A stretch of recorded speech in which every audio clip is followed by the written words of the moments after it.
mystery and spine-chilling whispers. Since the 1970s, stories of this eerie figure have crept through the town, haunting those who hear them. They say he moves like a ghost, a filthy, gaunt figure with wild eyes that gleam with something both human and unearthly. His hands, calloused and dirt-streaked, reach out to catch his prey, rats, which he devours with chilling primal hunger, blood staining his fingers and lips. But it's not only his taste for rats that stirs terror. The legend claims he lives among wild cats, moving silently alongside them as though he were one of their own. The cats accept him, even protect him, slinking through the shadows as his ghostly guardians. Locals swear that on quiet nights, you can see him crouched low, his face barely visible in the dim light, with wild cats prowling around him in a tight, watchful circle. Rumors say that if you lock eyes with the Catman, you'll feel an unnatural chill, as if he's peering into your soul. Some claim he was once a normal man, driven mad and feral by a life of solitude, or perhaps a restless spirit bound to Greenwich streets.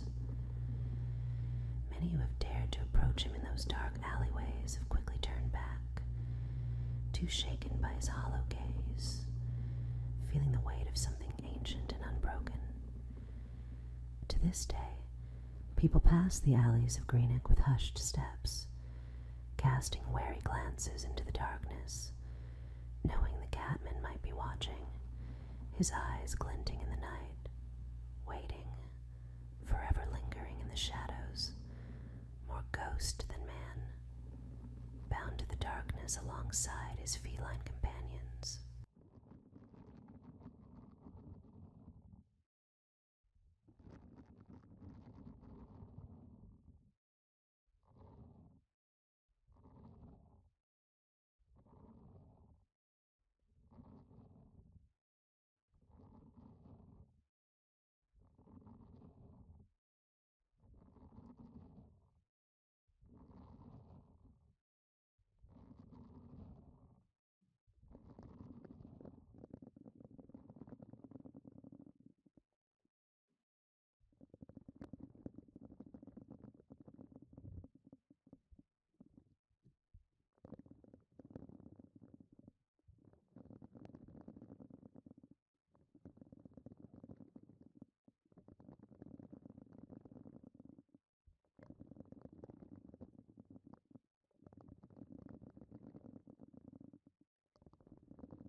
In darkened rooms, with only the flicker of a candle's light, the chilling legend of Bloody Mary comes to life.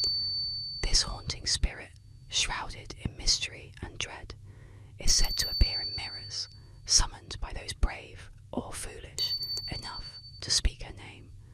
The ritual is simple, yet terrifying.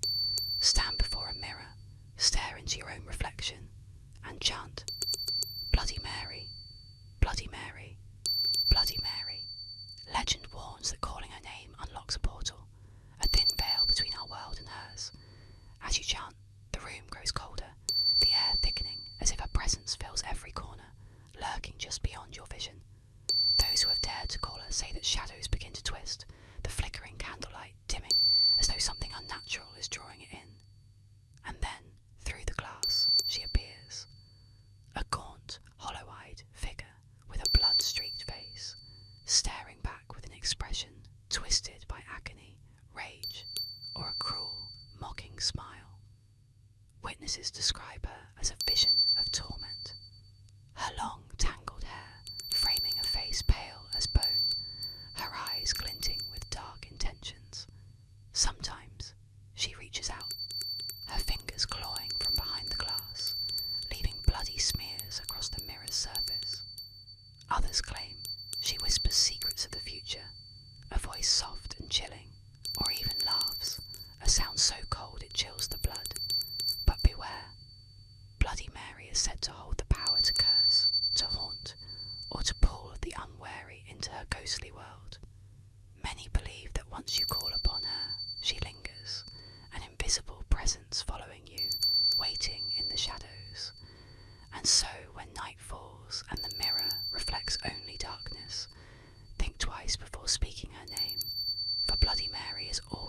listening, waiting for her next victim.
In hushed tones and whispered warnings, parents tell the terrifying tale of the blue star tattoo.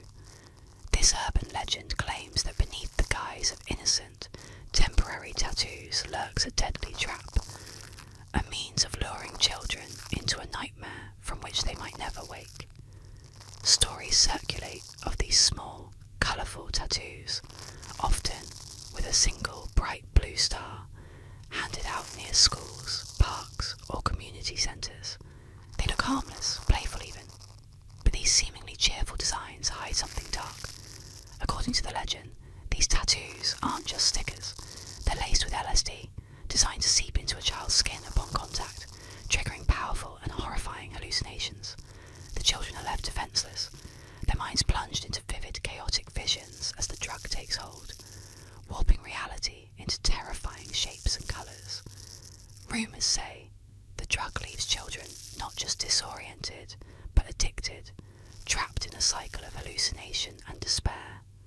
Some tales are even darker, warning that children who come in contact with the blue star tattoo are never the same, scarred by visions they can't shake, haunted by shadows only they can see. Parents and teachers pass on the warning: if your child comes home with an unfamiliar tattoo, wash it off immediately and seek help. The danger, they say, is real, spreading unseen, like a predator preying on innocence. To this day, the blue star tattoo legend continues to instill fear, a sinister story to remind children that sometimes the things that look harmless hold the darkest secrets. And with each new telling, the shadow of the blue star spreads, its tale of silent terror lingering like a warning in the back of every parent's mind.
In the haunting folklore of the colour culture, there lurks a terrifying creature known as the Boo Hag. Said to be an evil spirit denied rest after death, the Boo Hag is no ordinary ghost. It's a twisted, skinless being, its flesh raw and red, moving like liquid shadow under the cover of night. Devoid of its own skin, the Boo Hag preys on the unsuspecting, slipping into homes unseen, driven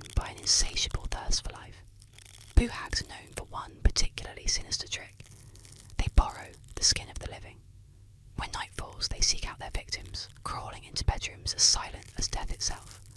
The hag hovers over the sleeping, choosing its prey with an unholy patience.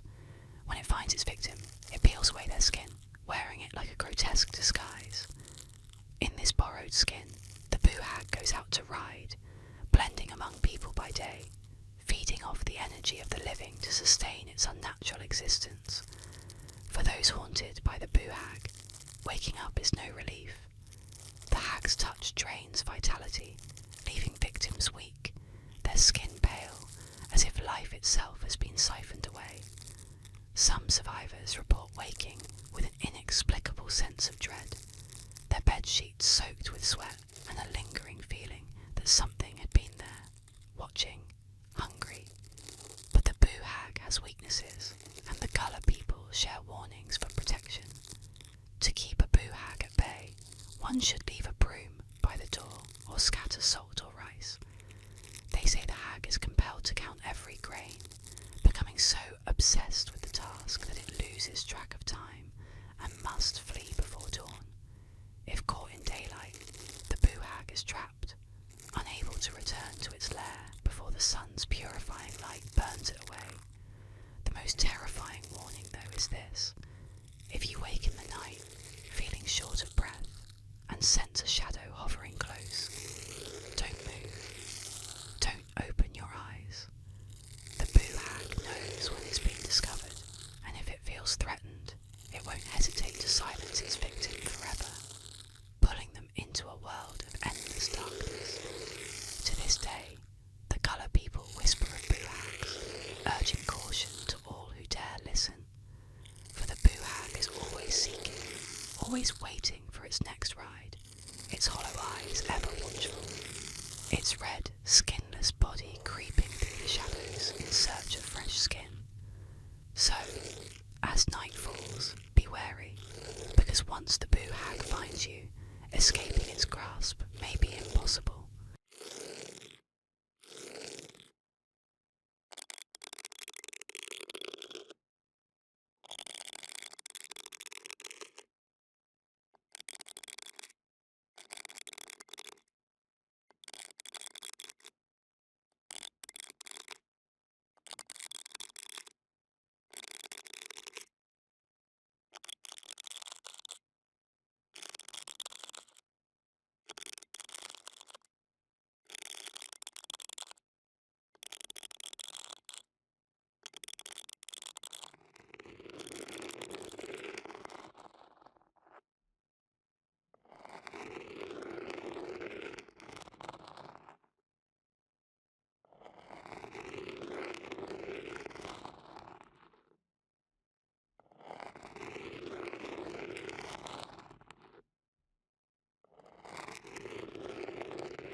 In the eerie, silent halls of Raynham Hall in Norfolk, England, a chilling figure is said to linger.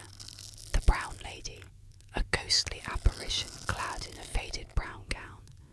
She drifts through the darkened corridors, her presence felt in the sudden chill that fills the room, a sensation so bone deep it leaves an icy imprint on the soul of anyone who crosses her path.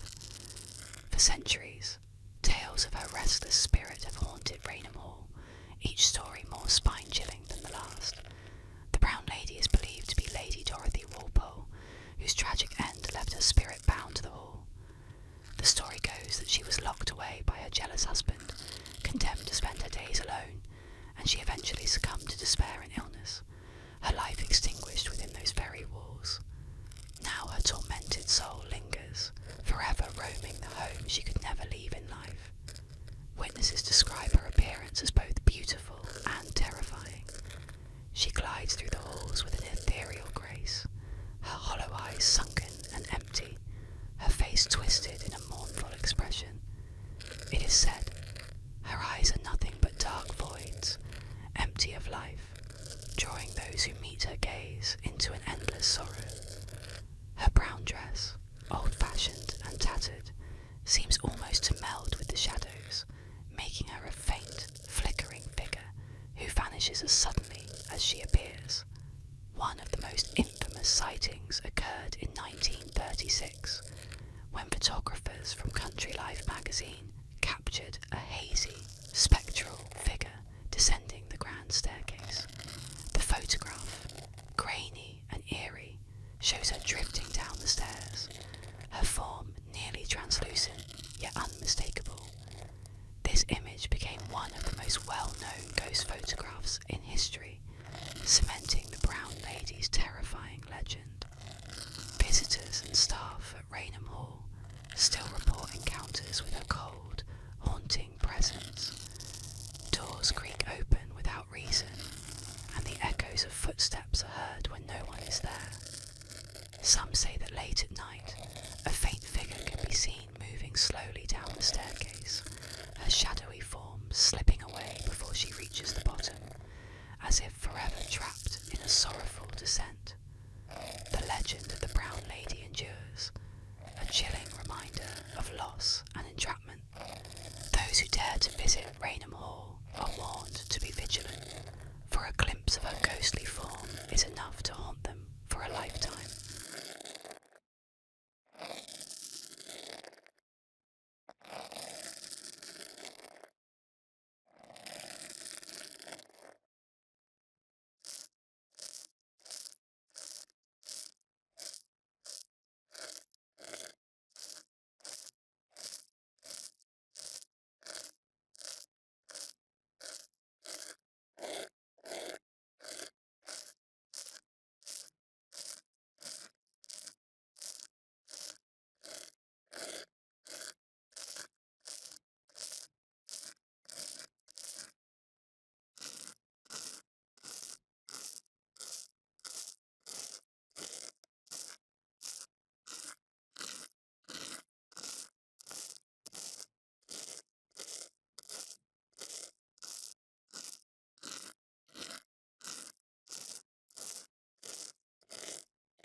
In the fog-laden town of Exeter, Rhode Island, the terrifying tale of Mercy Brown still lingers, casting shadows over history.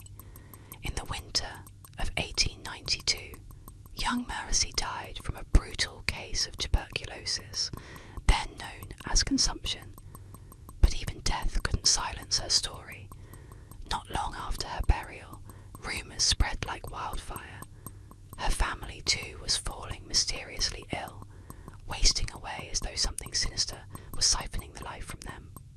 Driven by fear, townsfolk began to suspect that Mercy was no ordinary victim of disease. They whispered that she had returned from the grave as a vampire, a malevolent spirit consuming her family's life essence from beyond. Desperate to end the curse, they resolved to perform a grim ritual, exhuming her body from the frozen ground. When they opened her coffin, they found her shockingly well preserved, her skin pale but intact, her nails and hair seemingly grown, and her heart still containing fresh blood. Panic gripped them. They believed she was feeding, her undead spirit reaching from the grave. In a macabre attempt to end her hold over the living, they cut out her heart and liver, burning them to ash in a desperate ritual meant to destroy her lingering influence. The ashes were mixed into a tonic and given to her ailing brother, in hopes that drinking it would break the deadly connection Mercy held over him. But some say that Mercy's spirit did not rest after this ritual. Locals claim to see her figure drifting through the cemetery at dusk, her pale face visible in the moonlight, watching silently as if waiting for her next victim. Others report a suffocating chill in the air near her grave, an unnatural cold that wraps around them like icy hands. Even today, Mercy Brown's grave remains, a chilling reminder of superstition and desperation. Visitors say that if you stand near her grave at night, you can feel her presence, an overwhelming sense of sorrow and vengeance, a ghostly whisper from a past that refuses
In the chilling legend of the Buckley family, an old, grainy photograph captures a haunting moment that still terrifies those who see it. The black and white image shows two children, a boy and a girl, standing eerily still, their faces expressionless, eyes empty and dark. But beneath this innocent appearance lies a sinister tale, a Halloween night turned nightmare. According to the legend, the Buckley children were quiet and reserved, hardly ever speaking to anyone but each other. On one Halloween night, however, their mother mysteriously disappeared. Neighbours grew suspicious, noticing that the house remained dark and silent, an unsettling quiet hovering over it. Days later, the truth was discovered in a twisted, horrific scene, their mother's body hidden away, with chilling evidence suggesting that the children had murdered her in cold blood. When questioned, the Buckley children claimed they did it for fun, their voices chillingly devoid of remorse. The police could find no rational motive, only a dark emptiness in the children's eyes, a void that seemed to stare right back at them, leaving officers uneasy. It's said that the Buckley children were taken away, their fate unknown, but the photograph remained, a disturbing reminder of that night. Some say that if you look into the children's eyes for too long, you'll feel an inexplicable darkness creeping over you, as though their eerie, hollow stare is reaching out, threatening to pull you into their twisted world. To this day, that haunting image is said to resurface occasionally, appearing in random places, as if the Buckley children are still watching, waiting, perhaps seeking a new victim to haunt.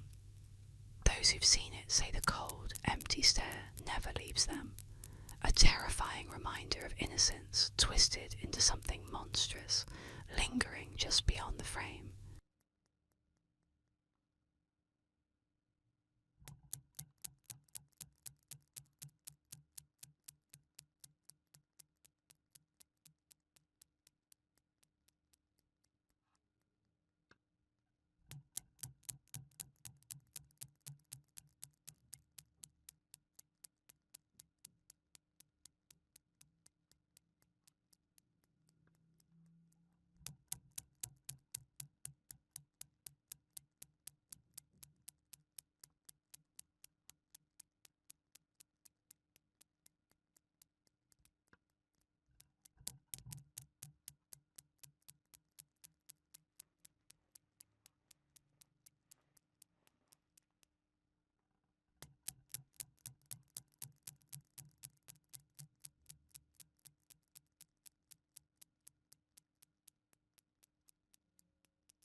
In the dark corners of Fairfax County, Virginia, lurks a tale so twisted it leaves a chill, even in the bravest hearts. The legend of the Bunny Man is whispered in hushed tones, a haunting memory of the night he first appeared, a figure in a ragged, filthy rabbit costume, eyes blazing with madness, clutching an axe. It began in 1970, on a cold October night. A young couple parked their car near an old bridge, hoping for a quiet moment alone. Suddenly, they heard a scraping sound, metal dragging against stone, then a bone-chilling voice snarling, "Get off my land." In the dim light, they saw him, the Bunny Man. He lifted his axe high, and with a swift, furious swing, shattered their windshield. Shrieking, the couple sped off, but the image of the crazed man, fur-matted with dirt and blood, etched itself into their minds. Since that night, stories have spread, each one more horrifying than the last. Some say he's the ghost of an escaped asylum patient who hides in the woods, haunting the county in search of revenge. Others say he's the Others claim he's a restless spirit, doomed to stalk the shadows forever, fueled by a rage he can't control. They say that if you dare to visit the bridge at midnight, you might hear the sound of his axe scraping the ground, his ghostly form lingering in the shadows, waiting for another soul to claim. People swear they've seen him, his silhouette under the moonlight, his eyes gleaming from the depths of the forest. And one thing is certain: once you see the bunny man, you'll never forget the sight of his axe, the echo of his growl, or the terror that will haunt your dreams.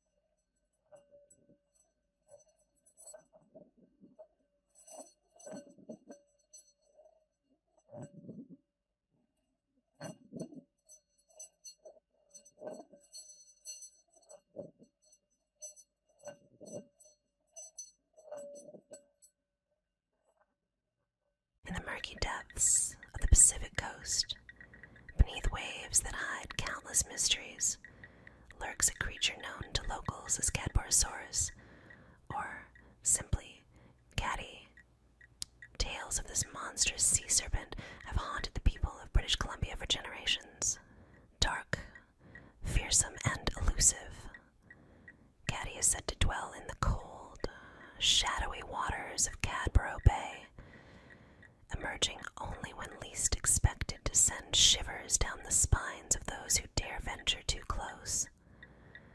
Those who claim to have seen Caddy describe it as a long, sinuous beast, its body twisting and coiling through the water with terrifying grace. Its head, reptilian and cold, rises silently from the waves, eyes glinting with a predatory intelligence, as if sizing up its next victim.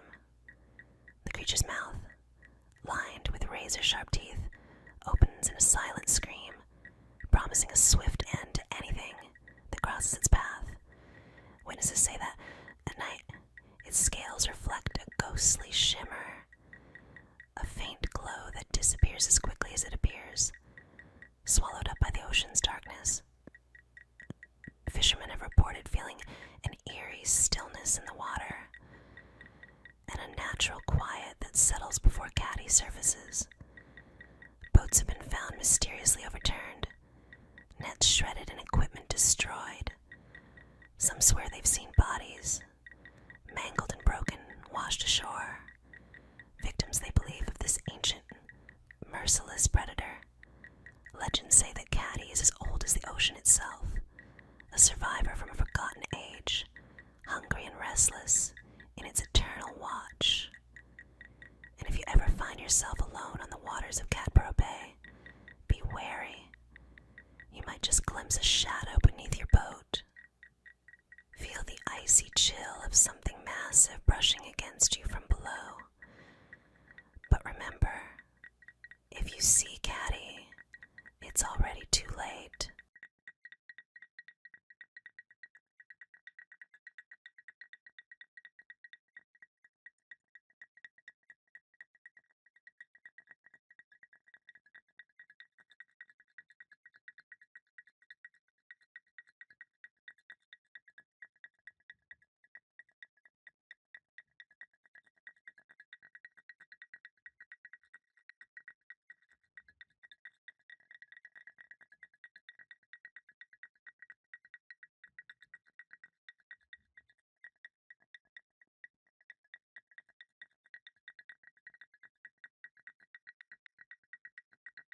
In the hushed corridors of high schools and dark corners of the internet, whispers of Carmen Winstead's name bring a chilling shudder to those who know our story. Carmen was just 16 when her life ended in one of the memories imaginable, a life stolen by her so-called friends and left to fester in the shadows of a sewer drain. One cold, gray afternoon, Carmen's classmates cornered her by an old sewer. Teasing turned into shoving, and a sudden push sent her tumbling into the darkness below. The fall was brutal. She landed neck first on the cold, damp concrete, her final scream swallowed by the depths of the sewer. Her friends, faces pale with shock, ran, never confessing what they'd done. They claimed it was an accident, just a prank gone wrong. But the truth was much darker.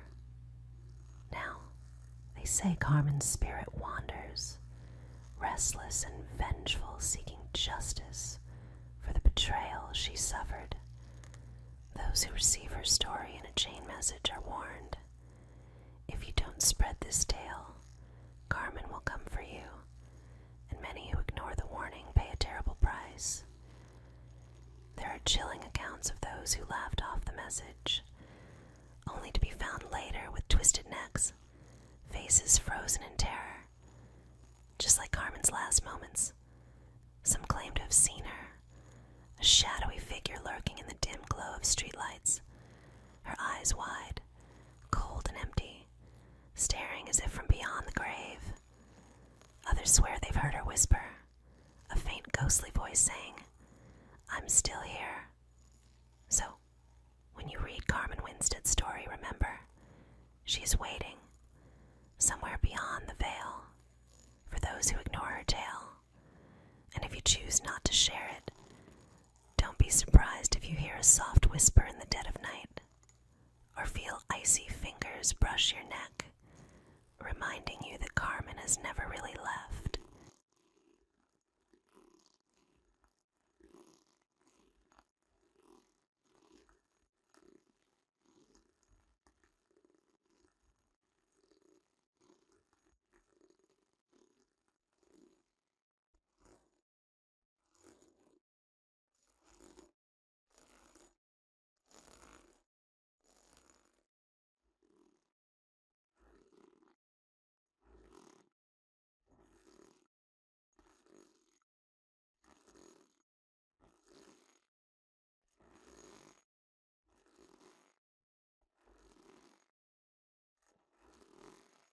In the dark corners of Brentwood, New Hampshire, the name Goody Cole still sends shivers down the spine of those who dare speak it.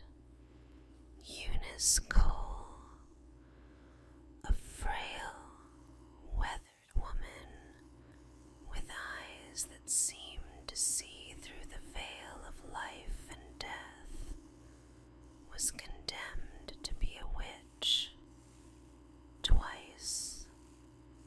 The first accusation came in 1656, when the village suffered one tragedy after another. Crops withered, children fell ill, and livestock died in grotesque, unnatural ways. Whispers spread like wildfire. It was her, Goody Cole, they said. She was the one responsible for the misfortune that gripped their town. In 1673, the accusations resurfaced with a vengeance. Goody Cole was arrested once more, this time charged with witchcraft after the village saw another wave of disaster. Her name became a curse on every passing wind. People claimed she could curse the very earth beneath their feet. Her spells laced with malice and blood. No one truly knows what happened to Goody Cole. Some say she died in a dank, forgotten cell. Her spirit lingering in the fog that rolls over the town, waiting for the next to dare invoke her name. They say if you wander too far in the woods near Brentwood at night, you might feel her cold, dead gaze upon you, her laughter echoing through the trees as she beckons you closer into her cursed, eternal grasp. In the dimly lit chambers of Spanish folklore lies a chilling legend about the Castilian lisp, a haunting echo that whispers through the language itself. According to the tale, centuries ago, there was a Spanish king whose tongue bore a strange affliction. His speech was marked by an unnatural lisp, a soft but chilling hiss that crept into every word, bending the sounds like twisted vines. This was no ordinary speech impediment. Many believed it was a curse, some ancient hex upon the royal bloodline. The legend says that the king's court, fearful of invoking his wrath, began to mimic his lisping speech, imitating the soft, eerie sounds that dripped from his lips like poison. They say the lisp spread like an infection, starting with the nobles, then seeping into the commoners' tongues, and finally swallowing the entire land. It became known as the Castilian lisp, a language haunted by a ghostly sound, forever marking Spanish speech with the king's cursed voice. But there are darker layers to the tale. Some say that those who refused to mimic the king's speech met a horrifying end, found with throats slit, their final words etched in blood. Shadows of resistance were snuffed out like candles, until all that remained was the unnatural lisp echoing through Spain. To this day, in the twisting alleys of old Spanish towns, people claim to hear it. Late at night, when the streets are silent and the air grows cold, you might catch a ghostly hiss, the faint chilling echo of a sound long forgotten but never gone. Some say it's the king himself, his spirit lingering, enforcing his cursed speech on the living. Others believe that the lisp is a specter in the language, an ancient whisper that slips from the mouth of those who speak it, bound to a promise no one remembers making. So, when you hear the peculiar sound of the Castilian lisp, listen closely, for you might just hear a voice from beyond, a phantom king, still whispering